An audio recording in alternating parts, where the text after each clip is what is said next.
Hi, good morning, good afternoon, good evening. My name is Whitney Blanco. I'm the founder of Acreage AI, and this is the first episode of the ground floor.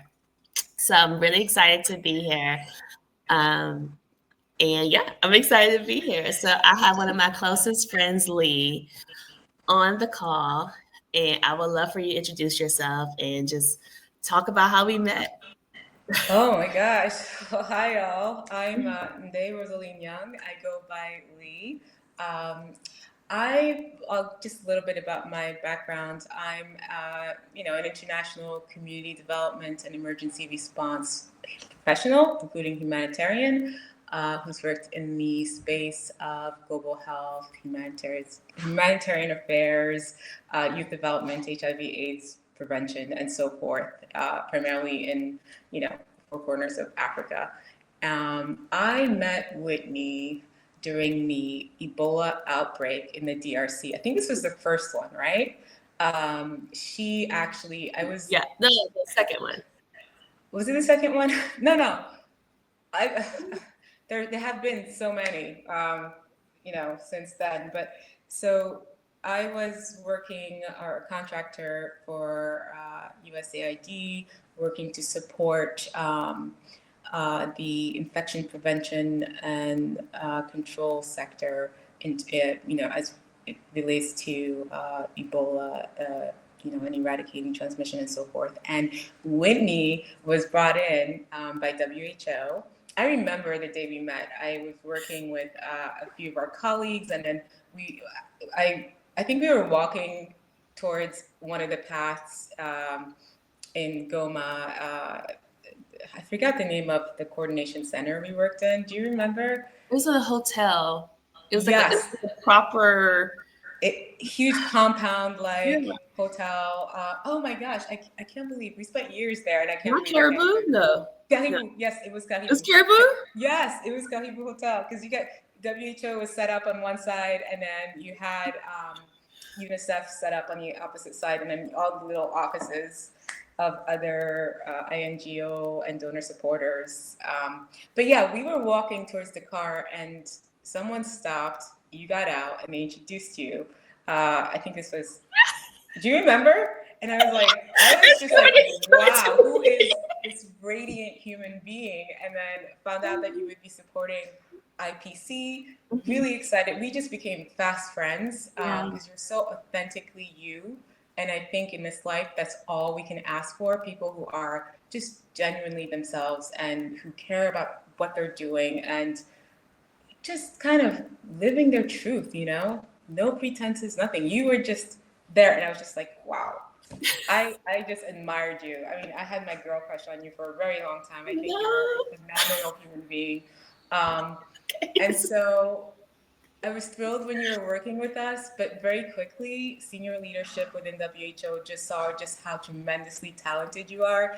And like the toppest of the top made you his right hand woman. So I was just, but we maintained that friendship throughout. And in my life, you have just been, as we were talking about the other day, just a huge inspiration, just really. And I mean, I'm older than you and so forth, but it's just so good to see. It's so Oh, inspiring to see women and women of color specifically navigate like the difficult world, the challenging world of business, and make it. And that's essentially exactly what you've done.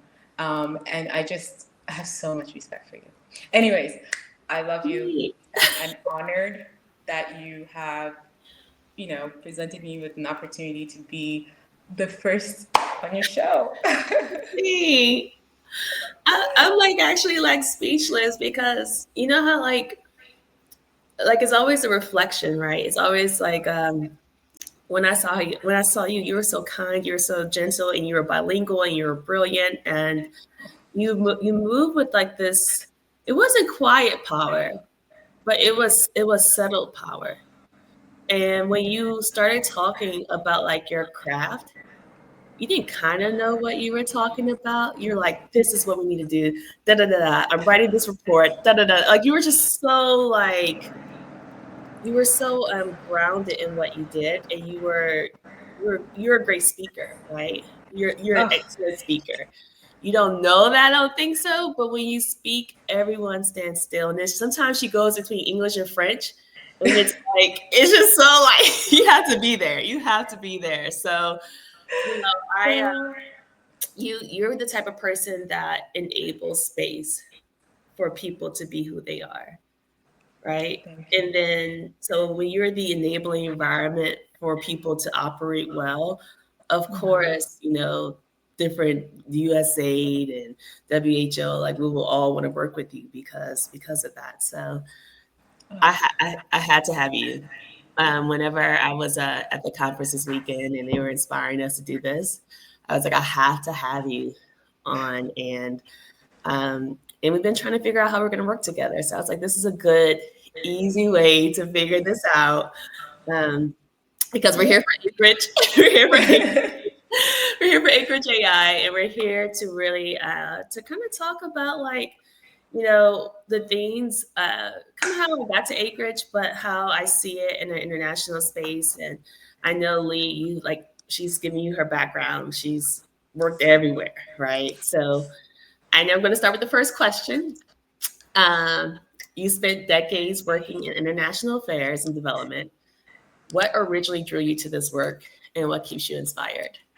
And I think that's a great question. There's so many different layers to that question. I'll give you the overview and then get down to the nitty gritty in terms of like the core and fundamental reason why I was drawn to this work.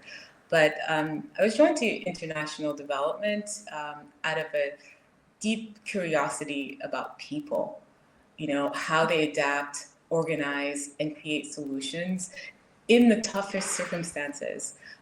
Early on, I saw that true impact wasn't about, it wasn't about charity. It was about partnership. And what keeps me inspired today are the moments when communities take ownership, when something we helped start continues to grow after the project ends. That's when development has taken root. And as you know, from a personal standpoint, my mother worked in the sector of development for the US government, for the UN, for 20 years uh, in Senegal and then far beyond. But, she was a true inspiration. And then, of course, we had what I would call the blessing of living in every economic level or Yes. sphere. We went from having everything to having nothing and having to rebuild to get to somewhere in the middle. And I think all of those experiences kind of really shaped my desire to work in this space, of humanitarian and development space, really, and just to better understand. But how about you? I want to hear, what inspired you to this, what drew you to this work originally, what keeps you inspired, Yeah. because you've also been in this line of work for quite some time. Yeah. Well, it's interesting. I will say I do feel like many people who are humanitarians who work in like development, international affairs, Hill 9 Yards, like we all have that a story or a part of our story where I don't want to say we hit rock bottom, but we saw some stuff, right? It wasn't it really wasn't a linear story or a linear path. Is my internet kind of slow? It's kind of Am I a slow, little yeah. choppy? There's very few pauses, but you'll be able to I edit know, that out. right? Something's happening. It's been like that in Atlanta for a while. So sorry to Atlanta. Sorry to Xfinity, but it's been a little Hey, choppy. So we'll just keep going. we're talking. I mean, she's in Atlanta. I'm in Africa. Come on. There are going to be network issues, as we know. Right. So yeah, I think, back to the story. I was drawn to international affairs actually later, right? So, but I've always been drawn to helping people, like even as a young kid. My undergraduate degree is in civil engineering, which is like a very people centric engineering from the perspective of you're building the roads, you're building that we drive on, we're building the houses that we live in, we're building the buildings. We're designing the water pathways and irrigation systems. And so I've always, um, I've always been concerned with the welfare of people, like always, right? And so it wasn't until I was at Columbia University that I had the idea of going into international affairs. And there was a woman named Donna Holder from my church, and she was working at Barnard College. And I kept having dreams. We joined the church at the same time. We joined Abyssinian Baptist Church at the same time. And I told her, I'm like, having this dream about being an international affairs person. And she's like, okay. And then the next day, something comes across our desk. Sorry, the next week. And so from there, um, I apply the next day because it's due the next day, and I get a fellowship.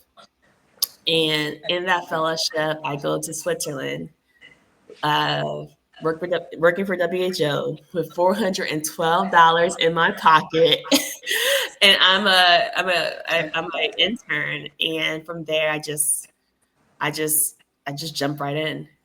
I just jump right in because we're solving these very complex global multi-sectoral problems, and I just love it. I just love it. And I had the opportunity to move to Africa, so I was in Congo Brazzaville, then Congo DRC, and I traveled throughout for one of my assignments. So yeah, I love it. I love it. Yeah. So I think, I mentioned earlier, like development and all of this has really, it kind of forced me this multi-sectoral nature of real estate or international affairs and multi-sectoral development. Because as you know, you're in IPC, infection prevention control. It has to do with water, people, their habits, whole 9 yards, wash, sanitary metrics. You can go way further into it, but just to explain it very, simply. And so I think my question, I know my question, my next question is how do you define development beyond infrastructure in terms of people, communities, and long-term input? And that's absolutely another great question because there's so many different ways of defining development. I think that, for example, for me, development is it's not the number of schools built or wells dug. It's when people have the agency to shape their own future. So it's about dignity, ensuring that communities are not just recipients of aid, but co-authors of their growth stories. Yes. Long-term impact shows up in confidence, in self-sufficiency, in systems that really keep working even when the external support fades. And you see the continued growth and evolution. That's how I kind of see development. Although, again, there are so many different schools of thought and definitions surrounding its meaning. How about you? I because my training is rooted in civil engineering, it's always been in the physical world, right? So like Mm-hmm. it's always, I think one of the things that I did when I was working with WHO was like, how can we operationalize this? How can we make it happen, right? It's one thing to have this idea, it's one thing to have this coordination, but how do we execute in a way that produces a tangible result, right? And so I feel like I've probably been doing development all of my adult life, right? Like, so to your point, it was like physical or not physical. It was people and relationships and creating enabling environments and doing those different like trainings in schools and wells. It was that, right? And then a couple of years ago, as you know, I went into real estate development, and I found myself still having or still rooted in people, right? Whether it was like serving the people for the land, serving the people to develop, or whether it was affordable housing or wherever it was, or just the negotiations, the politics of Mm-hmm. getting something built, which that's a discussion for another episode, or maybe episode 72. Who knows, when we can really be real, really, really be real. Um, I don't know we're there yet, but I think that from my perspective, development has to do with creation. And I think that's one of the most human things uh, in things that define us, right? Like we are creators, all of us. So yeah, I love the idea of development, and it's definitely one of those things that have a broad definition. So Brilliant, I'm about brilliant. to ask you a challenging question. Uh-oh. Okay, go for it. What parallels do you see between global development work and local challenges here in the US? Mm. Okay, yeah, that's a very, again, all your questions have been spot on.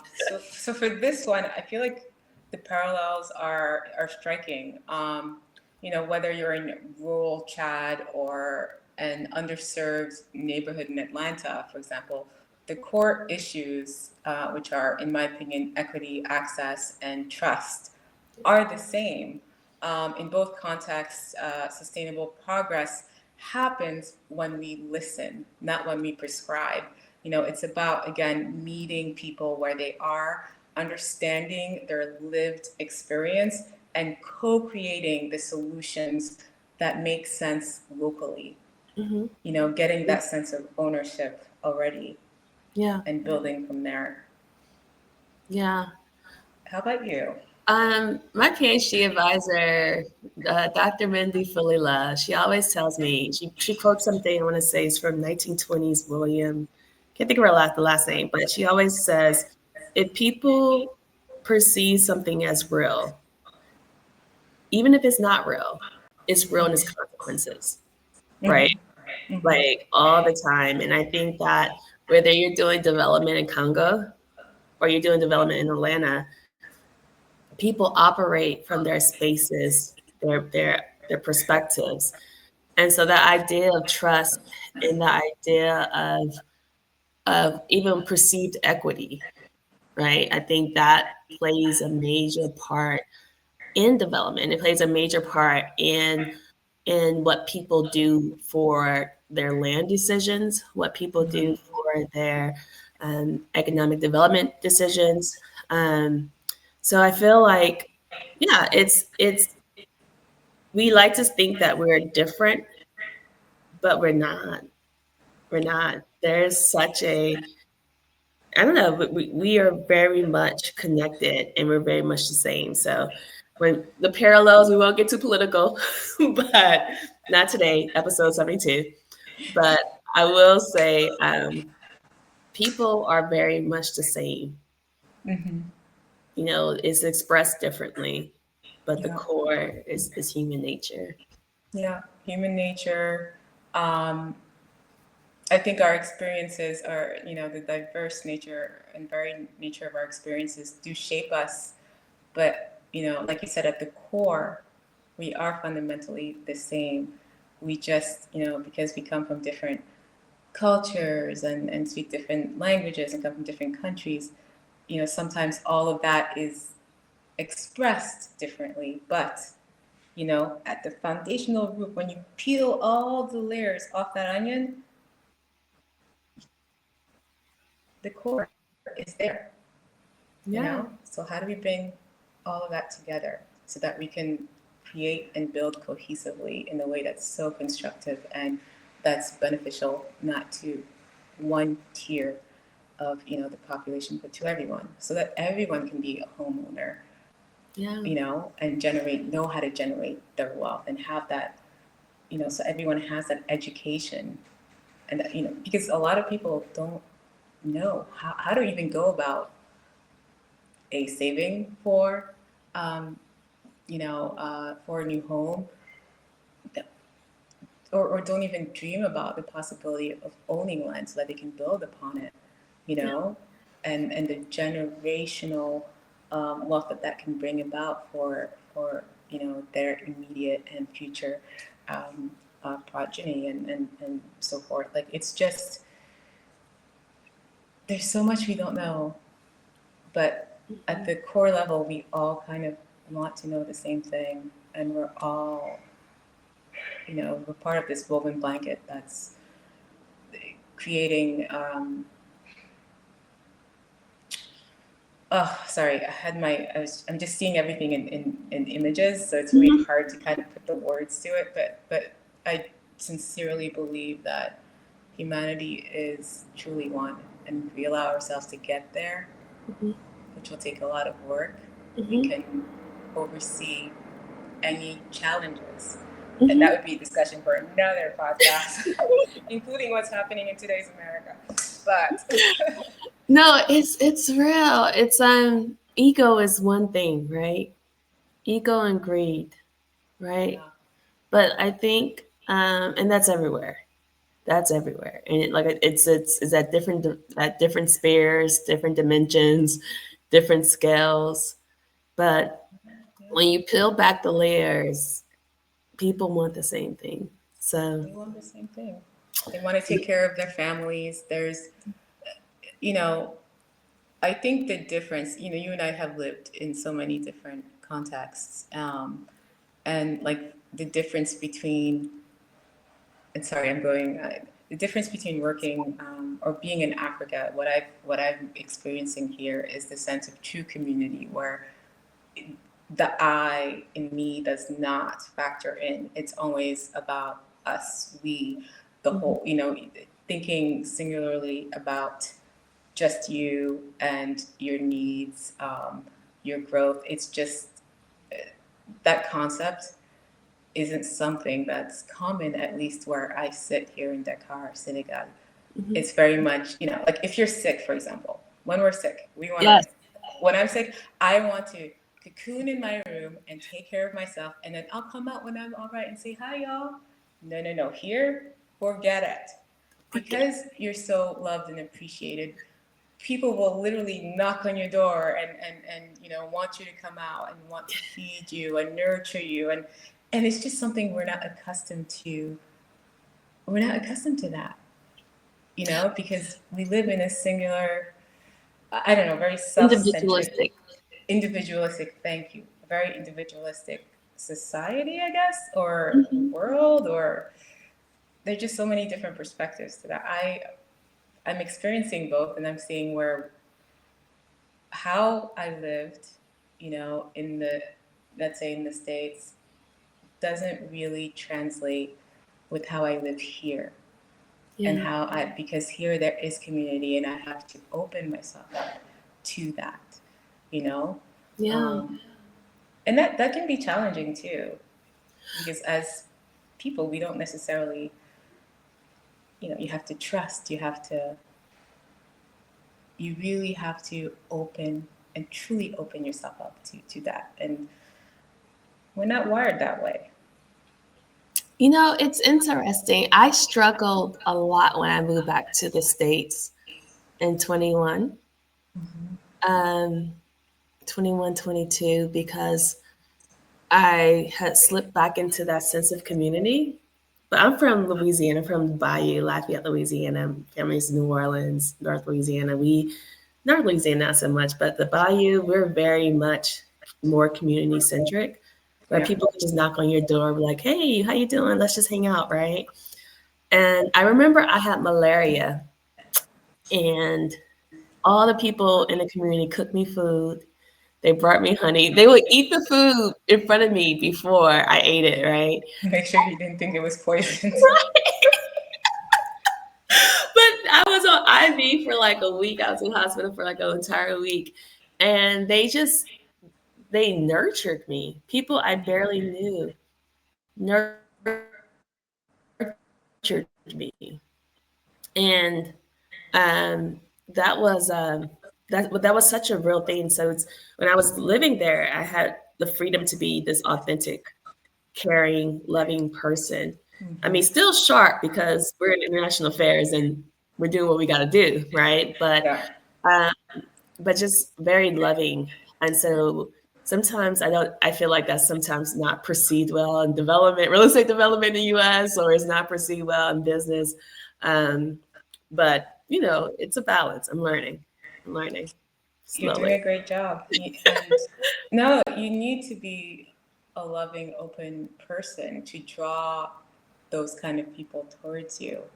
You know, that magnetism needs to, will and does, because I have seen you and you are magnetic. You truly are magnetic. And what we have to remember is when we're that way, when we're shining bright, and just operating at a higher frequency, and you're drawing to yourself everything that's good and everything that's drawn, like, you're drawing everything to yourself. And so you kind of have to filter through and determine, okay, what is good for me and what is not. Yeah. You have to kind of Yeah. see through all of that. But I think being authentic and operating from a place of love, authenticity, self awareness, and self knowledge, and being unapologetically yourself is what makes you different from the typical, from anyone else, and certainly in the business world, from the typical businessman. Because you're coming, I know that your work is a passion for you. It's not just, oh, I want to make a quick buck. It has nothing to do with that. You're truly passionate about what you do, which is why Mhm. I would bet on you before I'd bet on, you know, polished person with, in a suit who has all that jargon, right? But The doesn't jargon is real. feel right, I'm you know. struggling with the jargon in pitching and fundraising. People want the jargon. And I'm like, I can get this work done. Get exactly, I and can there sell. is no. I just remember you were just free. I was gonna say you were phenomenal. Thank Um, you. no Thank cussing you. on this show. You were phenomenal. You were like you. Thank I remember so many of the events you hosted and planned from beginning to end when we were in the DRC for high leadership there. Everything you did and made happen, like, and sometimes at very short notice. I mean, that was incredible. I didn't I even know you would, noticed. I didn't of think course, I anyone. noticed. I noticed, girl. Of course, I noticed. Like I said, you were really inspiring. And when I see someone just like really putting all of their heart into something because they care, and there's integrity in the work you do, and you want it to be the very best because you want it to reflect very well on your leadership, Mhm. and on you, of course. I noticed all of that because I think I'm drawn to people who have Thank you. qualities I wish because I was very timid. I'm growing up a little, right? But I used to be very timid, and I was like, oh, wow, like you were just, and you are simply just phenomenal. So this is. I promise you guys, this is not an episode to like just Oh say no, I'm phenomenal. sorry. I promise you. No, I I just think the appreciate world needs to know. They need to know. Oh, thank you, Lee. They Thank need to you. know, my dear. I I will say this. I do feel like the nature of being a humanitarian is operating beyond yourself, right? One of the reasons, and I'll kind of bring you back to Acreage AI and the ground floor. I started Acreage AI and I started this service was because I saw so many people getting taken advantage of, and with in regards to their land. Um, And if you don't know what we do, we basically do feasibility studies for real estate development and for land. So if you have an acre, if you have 10 acres, if you have 100 acres, we can tell you the highest and best use given your values and given the things that you care about. And I think that I wanted to democratize the access to multi-sectoral analysis for people and for small businesses and for nonprofits. That was the core of it. But then I realized even larger corporations have this issue. It's an issue. It's a problem. So I um, I think I do have a heart to serve. My parents um, were that way, especially my father, right? And so, yeah, that's one of the things that's so key for me and is key for my team members. We really want people to get it right.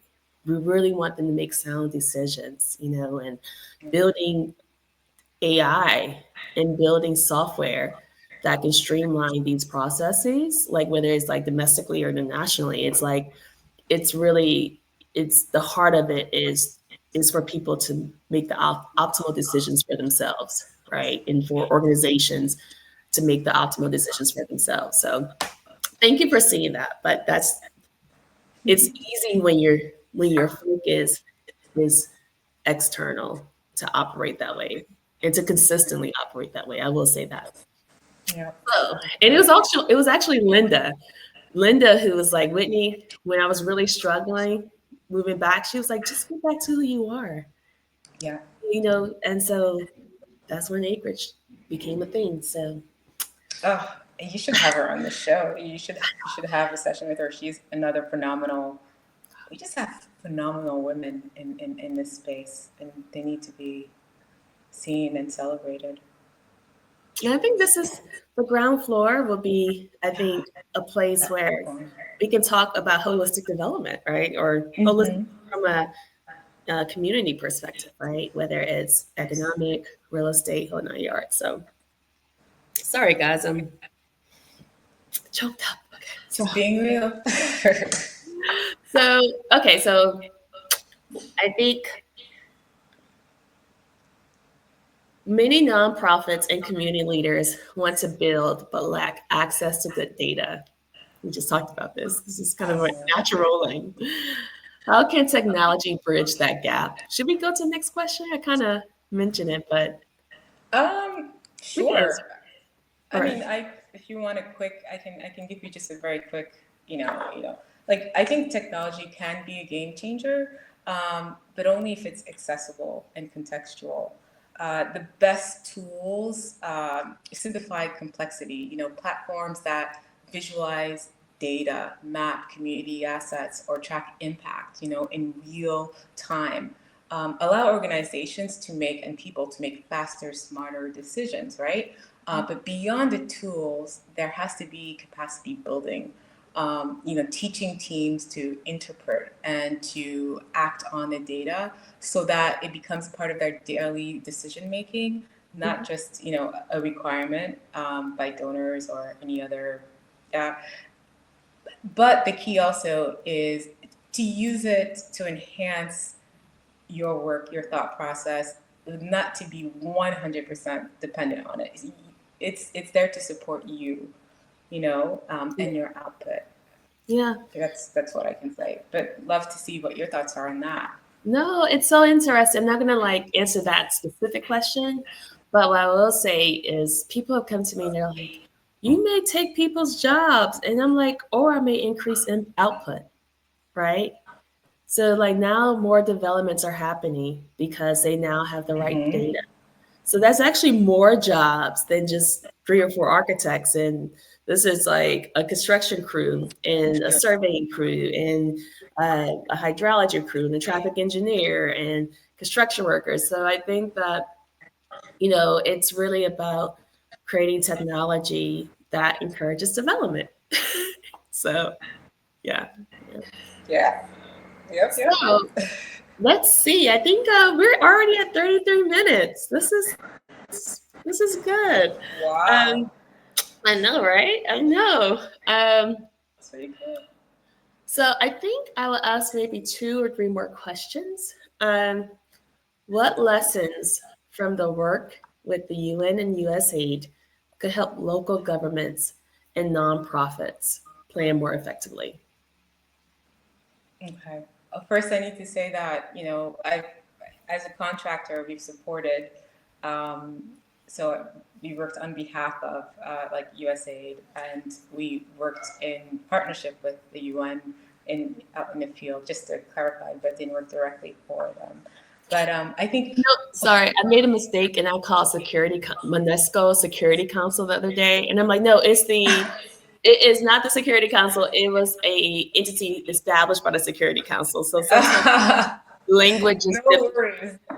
Yeah. So No I get worries it. about that. I get it. No, Trust me, this I is get good. Just don't want anyone the right. But I think one lesson it. is, and that I learned, is to plan with flexibility. I think the best strategies are, you know, for example, living documents that evolve, as context shift, because things are Yes. always Yes. changing. And another one is inclusive consultation, never underestimating the value of local insight. Mhm. So important. When you have that, when you engage people at the local level, you will have that buy-in, Mhm. and that is so valuable because there's a wealth of information and a wealth of knowledge there that we may not even be considering sometimes. And finally, I think measuring what matters, Mhm. focusing less on activity counts and more on behavioral and systemic change, those are indicators that tell you whether your work is actually improving lives, if that makes any sense. I don't No, know. no. What are your It's thoughts? so interesting because I don't know how many like longitudinal studies there are when it comes to urban development in the US, right? Mm, So like we may build a community, but like are we really tracking the impact? And there's a few, right? But I think yeah. not in comparison to all of the development that's happening, right? So I know we make comprehensive development plans uh, at the local government space. Nonprofits, definitely the leaders of nonprofits like get it together and they put their input as well, and they have their own, excuse me, individual functions. But I think that anecdotally, we're not recording that transitions enough. We're doing it, but not enough. And Yeah. then we're not really like um, we're not. Uh, we could just do better. I'll leave it at that. That's episode 12. That's Episode episode. 44. So I think I'll ask one more question. Um, if we could reimagine development from the ground floor up, what would that look like for you? Mm, okay. If we could okay. Um, this is gonna be a weird answer, but I think it would start with humility, with communities defining what better means to them. And then development would look like less a project and more like a partnership. I think I kind of mentioned that before, like one that's Mhm. rooted in respect, adaptability, and long term presence, Mhm. sustainability. Um, it would be just an opportunity for people to gain well-being, freedom, growth, um, and belonging, as much in everything that is being built for them, like belonging being integrated into that process, so that they themselves are also a part of their solutions and their needs in terms of development. Anyways, that may have been all over the place, but yeah. No, so I'll respond to that in two ways. I think one of the things I'm realizing there's a major disconnect between the people who have the assets and the money to Mm-hmm. facilitate development Yeah. and the communities and the people and the organizations that really need further development, right? Yes. And I think one of the things with Acreage is I want us to kind of uh, reduce that disconnect, Mm-hmm. right? Reduce it with data, reduce it with partnerships. I know a couple of our clients are nonprofits. A couple of half of our clients are nonprofits. Mm-hmm. Eventually, I do want to be in an international space where we're reducing that disconnect, right? Um, So there's that. And I think the second way I was like, I think I'm trying to do it with Acreage. I'm trying to do it with the ground floor. I'm doing my best. I'm doing my best to create a platform, because eventually I want to link people once they understand what they could do with their land. I want to link them to lenders. I want to link them to builders. I want to link Yes, them to different people who can really help them do solid and sound work, right? Um, and so it's important. I think it's important work, and yeah, yeah. it So is. that's It's beyond important. important work. And I think what you're doing is, I mean, if you think about like hundreds of years ago, people didn't even have access to information, especially surrounding the land, their rights, data, what can be done. That there's a creative component to it as well as legally, and I think you are providing the information they need. You're creating, you're decreasing that knowledge gap and providing options. And I think that's fundamental in any project, program, company, organization, and you are, but it's as fundamental as it is, it's not commonly done. And so this is something you're providing, and I think you're going to see it take root and just expand. I pray so. What is one thing you want to share with the world? It doesn't have to do with the Acreage AI or the ground floor. First episode. This is the very first episode, Lee. What is one What? Um, One thing I want to share with the world is that I think once we realize that we can't go at it alone, we need to, in order to thrive, in order to um, expand, in order to grow, evolve, you need to be surrounded by very wholesome people, very good people. And you need to know that you can't go at it alone as much as you try. You go at it alone, it won't yield the results as, you know, if you were to go, just advance, move forward with a community of people you respect and you have the same values and different skill sets, and that you can bridge together to build, I think we, especially in today's world, today's context, that with everything that's happening, thing? um, I think we get further together than we do alone, and that's hard for some of us because we're wired. Everyone's wired differently, Yeah. But trusting that we can hold each other up, like Whitney and I have in our friendship.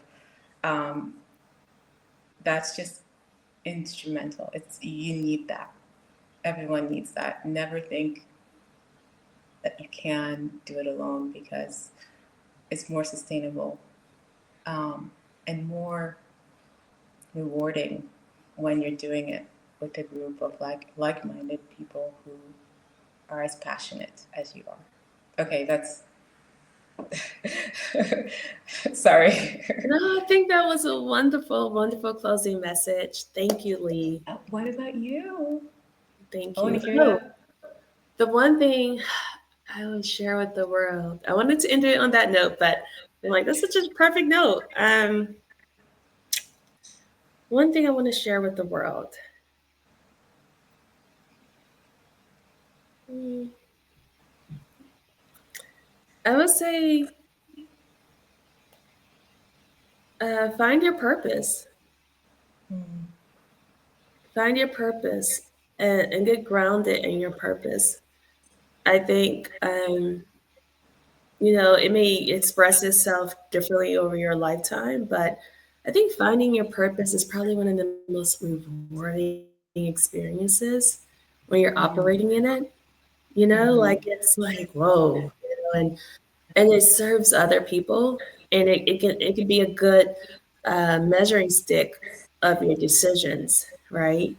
whether it's individually or at a community level. So I think sometimes I think many people are not as clear about their purpose as they could be. And when you have that clarity, you create such a beautiful world. So yeah, I think that's my message is find your purpose. And And that's perfect. check out Acreage AI at Yes. www.acreage.earth. This is the first episode, the ground floor, and I'm so, so grateful. So thank you, Lee, for making this a wonderful experience. Thank you for having me. Julie, thank you. Yay. Now you know I don't know how to do this. I love how I do this.